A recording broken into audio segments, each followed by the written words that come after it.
In a world where getting your orchestral parts to sound convincing is like pulling teeth, where all you ever wanted was to be able to adjust the articulations of your string parts, to stay in the creative flow and not end up with a string ensemble that sounds like it was programmed by your big toe. We bring you one string ensemble to rule them all. This is the Lord of the Strings. Oh no, Tilman.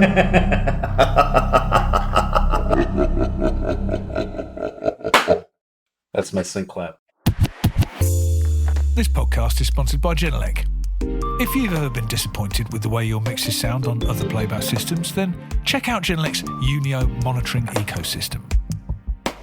By providing a seamless bridge between loudspeaker and headphone monitoring, Unio allows you to quickly create great sounding mixes that translate consistently wherever you choose to work.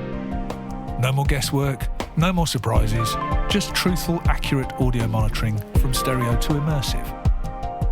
To find out more, visit genelec.com/Unio, spelt UNIO. Welcome to the Production Expert Your mixes will Podcast. thank you I'm for Ashea, and this episode we're back for part 2 with Emmy Award-winning composer and music editor Stephen Gallagher and Tilman Sillescu, creative director, co-founder and principal composer at Sonuscore. So this is part 2 of Lord of the Strings.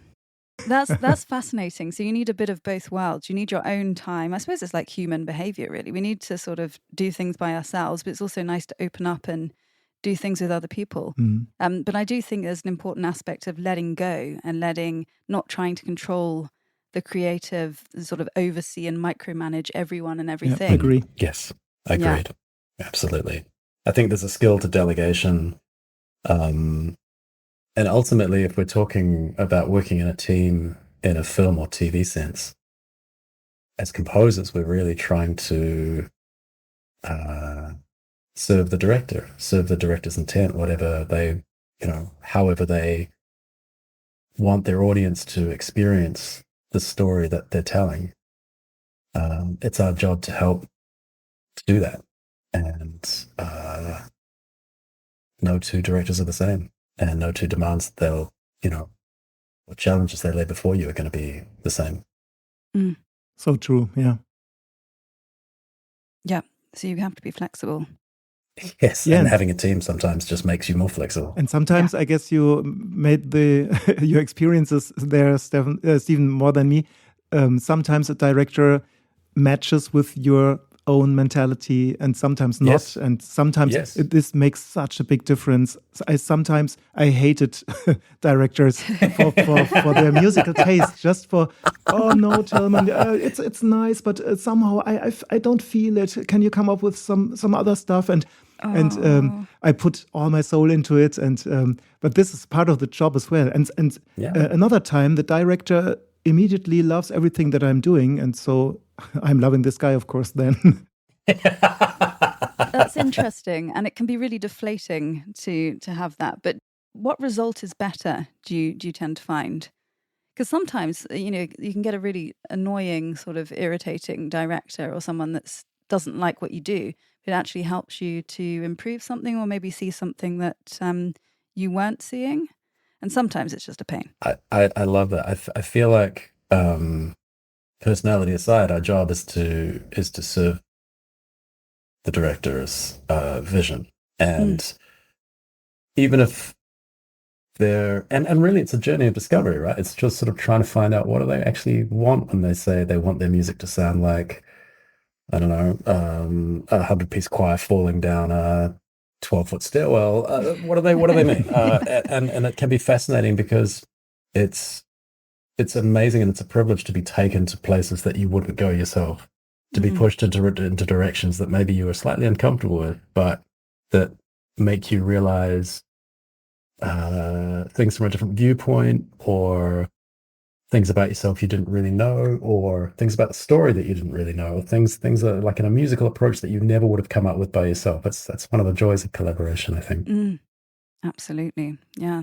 What's the craziest request that you've had, both of you? Can you think of something crazy? I have too many thoughts at the same time in my head. Yeah, me too. The craziest one. Or two if you have them, or three. Well, there's been sort of different types of crazy that seem well, and things that sort of seem crazy at the time, but afterwards, when you've completed these things, you're like, oh no, this was a great way to do it. So what's an example? You know what? I'm going to speak in broad terms. So I think one of the challenges for me recently was the limitations with which you're allowed to work in, and that can be budget limitations, time limitations. I feel like having limitations imposed on you is usually kind of a good thing. It can really help focus your intent. And also, what am I trying to say? I'm trying to say that let's just take a budget limitation, for example. On paper, there's been some things I've been asked to do, and for budgets that seem not to match the scale of the ambition for music. And that's always challenging, but one of the best things that comes out of that is to have to really think about how you're going to achieve something with the resources that you have. And it really makes you look at your workflow and really makes you look at the way that you approach each step of the scoring process. And for all of the, throwing up of hands and, oh my goodness, I can't believe it. You're expecting this from this. Often you're forced into a place where you really have to think and really have to be, a little bit innovative in terms of how you approach things. So most of the crazy stuff I've been asked to do is just, it's like the limitations that are put on your work. Yeah. Occasionally they're more crazy than others. So that's not an outrageous, crazy. It's not like a director saying, I want you to take a string quartet and I want you to tie them up and hang them underneath a 747 and fly over, the South Island with a couple of microphones and just record them playing at 20,000 feet. They'll have oxygen masks. Nothing like that. We can have that as a feature in Lux, maybe, for the next update. Yeah. The Production Expert Podcast is made possible using the new Source Nexus suite from Source Elements, the professional way to collaborate over the internet, along with high-definition, low-latency audio and video. Need to record an interview or a podcast, or collaborate with others for songwriting, review and approval, remote editing, and more. With Source Nexus Suite, using any browser, you'll get studio-quality audio and video, along with custom-built tools for seamless integration with your DAW. Pricing starts at free. Get your account today at sourceelements.com. I have a crazy thing that we made the soundtrack for a German big movie that went to the cinemas. It was a movie for children. I won't tell the name because of the story I'm going to tell you now. Okay. Okay. Working as a film composer in Germany, it's all different than working internationally for Hollywood or in your realm, Stephen. It's like there are many limited directors or teams creatively or as an artist and so for this movie we were supposed to compose a John Williams big orchestral soundtrack that was recorded with a big orchestra. And the budget was all there, so you can imagine we were really happy because normally we had to do TV shows or something like that, smaller stuff without orchestral colors. And now, the big cinema movie for us, and we put all effort into it, of course, and we created a very beautiful soundtrack, in my opinion. And then there was a kind of it was shown to a test audience, and then the music appeared to be a little bit too threatening to little kids. So there were 5-year-old kids crying in the scene where it was night and the evil guy was there. And it was all in the movie. So it was all the director loved our music. But then the producers told us, okay, no, we can't do this. we need to really shape it much lighter and much more positive. And so in the dark scenes, it was like, can we use some pizzicatos? But unfortunately, the budget is not there anymore because we already recorded the big orchestra. So we had to take like 80% of it out of the music and rebuilding a very, very tiny TV show like pizzicato comedy soundtrack to it. And my heart was bleeding. You can imagine this. Oh, So my goodness. this is how the job is done in Germany sometimes. Oh man. That's a pain. That's fascinating, though. What did you have to take out? Was it sort of like a really deep basses and haunting kind of? Ashea, we didn't record in stems. So we did record the orchestral pieces as a whole. So we had to take out almost all the live recordings completely. Oh, no. And so we had to get back to our sample library stuff and shape this back. And but you guessed correctly. So we had to take out all low notes, everything that was like a little bit ominous and dark. And sometimes for some scenes we had to recompose it completely. And our motivation was like 1 or 2% high at this moment, Yes. of course. And we were really frustrated. But somehow this is what I said before. It was so helpful that we were a team of 4 composers and we were moaning every day. And it was like really make our life easier. Yeah. Oh, Tilman, that's hard, mate. Yeah. I'm sorry to hear that. Oh, goodness. Oh, Yeah, I think it's still a little bit of trauma for me, but it was like 8 years ago. So yeah. yeah. I'm feeling fine again. Oh my goodness. Oh Wow. man. If you were, I know it's a sort of hypothetical a little bit here because I'm sure Tilman it's much more complex in reality. But if you could choose sort of 3 main features and you could only have those with the Lux product, for example, what would they be and why? 3 main features of that are present already in the Lux sample library. Yeah.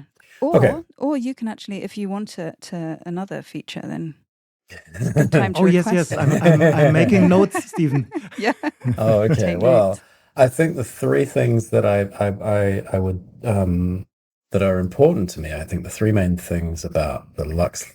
Firstly, the sound. It has to sound great, and it sounds fantastic. So that's the first thing that is a tenet for me. The sound of it. Secondly, as we talked about, the articulation. That's incredible. That's one of the things that makes this just such a beautiful instrument to use. And I guess the third thing that is in there at the moment is it's like the mic positions are really, really useful. So those 3 things alone. So I guess what I'm talking about is the flexibility over sound. So firstly, 3 things are sound quality, flexibility over the sound, content, and flexibility over the articulation of the sound. Those 3 things are key, and Lux knocks all of those things completely out of the ballpark. Just, marvelous, excellent, wonderful. Thanks, Stephen. Thank you. I mean, thanks for putting this out into the world. It's wonderful. If I was going to make a couple more requests, I would probably. I would say maybe. Stay realistic, Stephen. Oh, okay.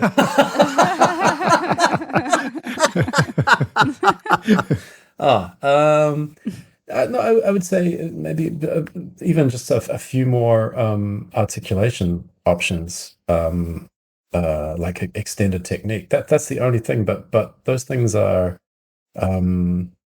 probably. I know maybe they're only going to appeal to like 12 other people. So should I reveal some news for you? We are right now working on a big update, and there are more articulations coming. But are you kidding? Yeah. We man, haven't revealed everything. even if I have told in the introduction video that we did it all articulations that we needed, we have recorded some more stuff, and we didn't have the time to to edit all this. But we wanted to release it before the Black November month last year, and so this has made my day. Now we are bringing in 2 or 3 more things, and I personally I love these things, and it was like some of these things were requested by composers, maybe by you. I don't remember exactly, but I can tell you tomorrow, maybe, but not here. I've already said too much. This is really exciting, Tom. Yeah. Thank you very much. I had no Compromising. knowledge that you're doing this, and I love this. Oh, So please be patient. Yeah. absolutely. Oh, that's amazing. So would you agree with that, Tilman, those 3 things, or would you choose 3 different things? I have only one thing to add that is very important to me, and it's easily overlooked because it's not a feature that we really can find on the GUI page, but it's in the legato articulation. It's if you play bigger intervals, if the violin section is playing a big interval, they have to change the string, and normally you record the normal transition for it, and so everything is fine. You have a recorded transition going from the sustain note to the next sustain note, but we have detected that there is an effect if you change the string, that the string, if it's a lower string, it lingers a little bit more into the new note. Oh, wow. If I try to sing the melody like with the Bach cello partita, da da dee da dee da da da da da dee da dee. You know it. I'm sure of that. So these are big intervals and wide arpeggios. And if you play this, the transitions and the legato will sound different. And we built this into the legato. You can try this, Stephen. Try to play wide arpeggios, and Okay. You will notice that the legato will be not as glidey, but it will be more realistic, as really the section is Wow, playing these excellent. wide arpeggios. And if you play just second intervals, small intervals, you will notice then the transitions are like played on one string. And this is an effect it's very, very subtle, but I love this totally. Oh, that's so cool. Tell me, that's awesome. You're getting ideas now. I can Yeah. hear you. Oh, that's really, really cool. Yeah. That's Oh, I exciting. love it. This podcast is sponsored by Genelec. If you've ever been disappointed with the way your mixes sound on other playback systems, then check out Genelec's Unio monitoring ecosystem. By providing a seamless bridge between loudspeaker and headphone monitoring, Unio allows you to quickly create great sounding mixes that translate consistently wherever you choose to work. No more guesswork, no more surprises, just truthful, accurate audio monitoring from stereo to immersive. To find out more, visit genelec.com/Unio, spelt UNIO. Your mixers will thank you for it. I have to say some of the other libraries that you've put out into the world are beautiful as well. And Why not mention a few of them? well, I wanted to actually. I wanted to mention time textures and time textures expanded, because I had the opportunity to try those out last year, and it's interesting. I mean, I come from a place of being really in love with synthesizers and hardware or software. Mm-hmm. And when you get to a certain point, you think, well, I've got a few hardware synthesizers that I'm very fond of, and lots of software synthesizers that I'm very fond of. Maybe I don't need anything else. And then you try out time textures, and you're like, wow, time textures are incredible. It's like another world of meshing the kind of organic instrumental with the electronic, and just so beautiful. And they sit so well inside the orchestration.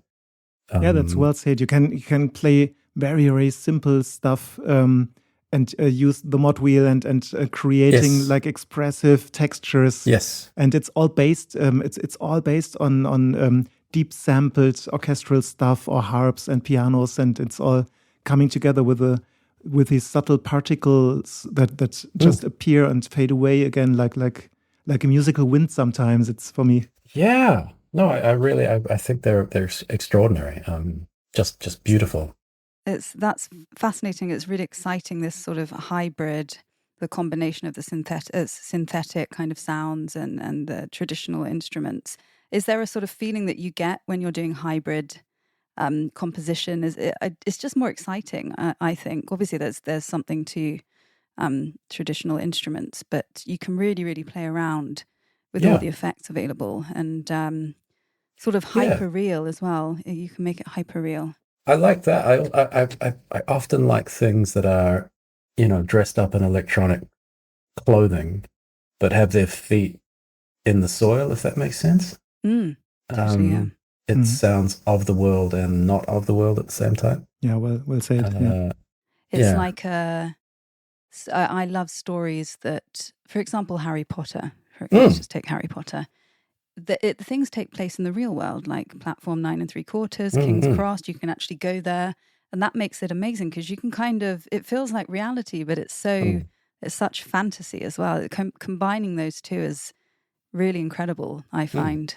I agree, and I think if you trace back in the history of human storytelling, there's always that there's that element of the real life and the legends and the myths, and storytelling here. There's in New Zealand, there's mountains and rivers and geographical locations that we can see today, and the stories from from different tribes, different iwi, different groups of people from who came here first, like Maori tribes. The stories that they have, the legends they have are incredible, and they have that sort of element of the absolute, in the sense that you can see the landmark and you can see its contours and you can see the river and you can see the way it flows, and then there's the story about how it got created, or its part in a bigger mythology. And I find that fascinating. I find that so compelling, and so makes somehow the normal world seem mysterious, unknowable, and exciting. Yeah, I agree, Stephen. I have the feeling that these hybrid or otherworldly soundscapes, it's for me as a composer, it's so difficult to create these with traditional orchestral colors.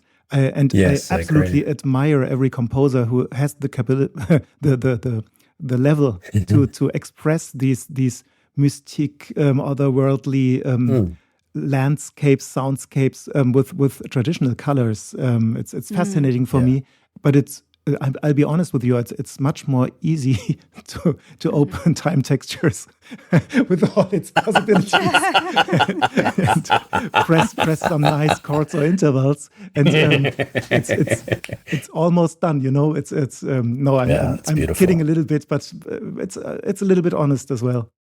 I think you're being too humble, though, Tilman, because I agree.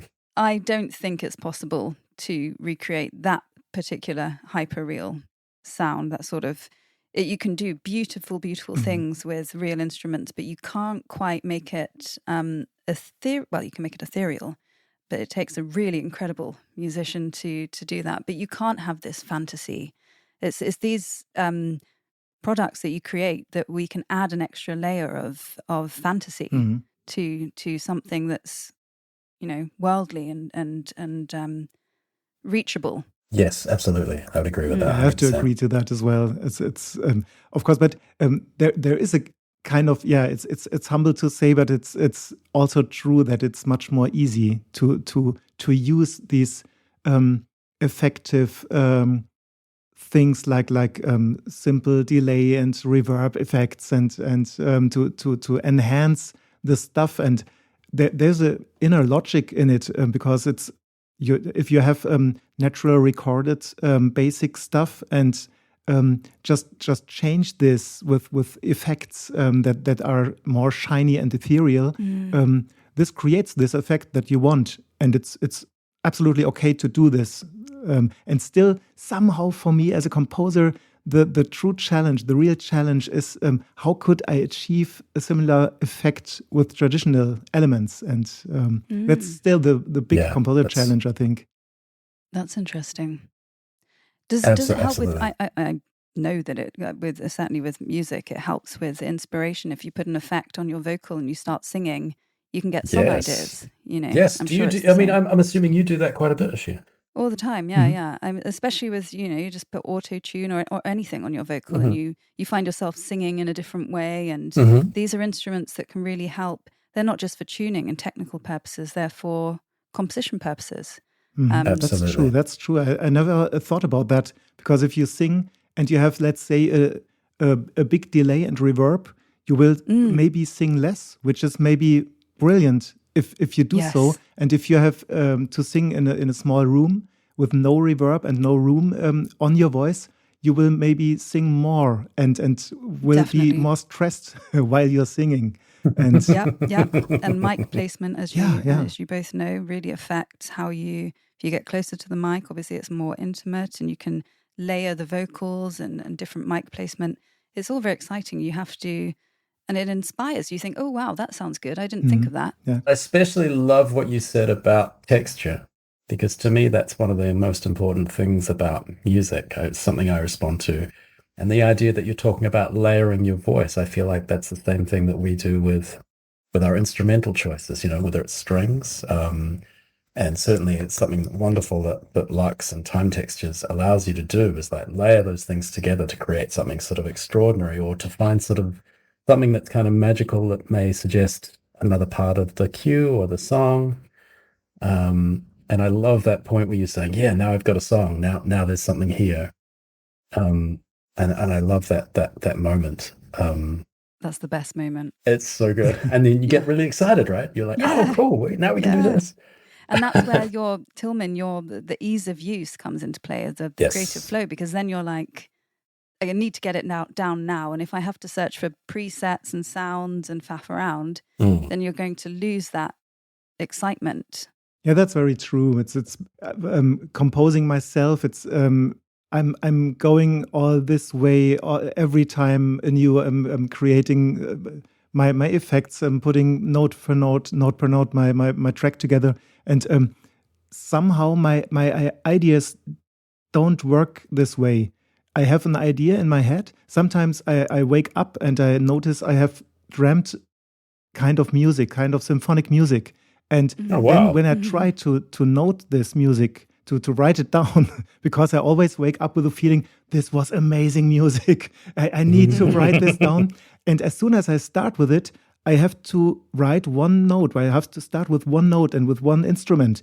And then I tried that, and it's all gone then. My head is empty then. And this effect, I think it happens to many composers sitting in front of their DAW, having to start with, okay, now let's start with the first violins or with the cello or with the piano. And then you start playing, and immediately your head empties. It's the idea is full with maybe 8 bars of arranged music. Sometimes this happens to me, and I'm sure, Stephen, you know that. It's the same with you. Yeah. The head is filled with a passage of beautiful music. And how do you get this as into your DAW before it's gone? That's what we try to take care of. The Production Expert Podcast is made possible using the new Source Nexus suite from Source Elements, the professional way to collaborate over the internet, along with high definition, low latency audio and video. Need to record an interview or a podcast, or collaborate with others for songwriting, review and approval, remote editing, and more. With Source Nexus Suite, using any browser, you'll get studio quality audio and video, along with custom built tools for seamless integration with your DAW. Pricing starts at free. Get your account today at sourceelements.com. You say beautiful music. Sometimes my head is filled with things that are not beautiful at all, and they're often the harder to get those ideas down. Do you know what I mean? Like the kind of the ragged, the raw, the uncooked. Yeah, absolutely. but that speed, I absolutely agree, and that's something that all your libraries that I've tried so far have. That they're quick to get the sounds that are in your head. I have watched a movie made by Volker Schlöndorff. It's a German, actually a very good German film. I don't know the name, but it was the setting was in Australia, and it was like under the Uluru rock. It was like the Ayers rock, and under this rock was a kind of underground station of scientists who were working on a machine recording your dreams. And I was fascinated by this idea. It was a very philosophical movie and a very intelligent movie. And I had this thought like I wish I could record the music that I'm dreaming of, or that sometimes happens in my head. You know, it's just okay. Oh, now it's there. I can just make rewind and write it all down then. Or just export it as a MIDI file. Bam, you're done. Yeah. Oh my goodness, can you make that, please? Please. Actually, our request for a new feature set, Tilman, has just gotten a little more complicated. I already told you, stay realistic, Stephen. We don't have the budget to pay these scientists.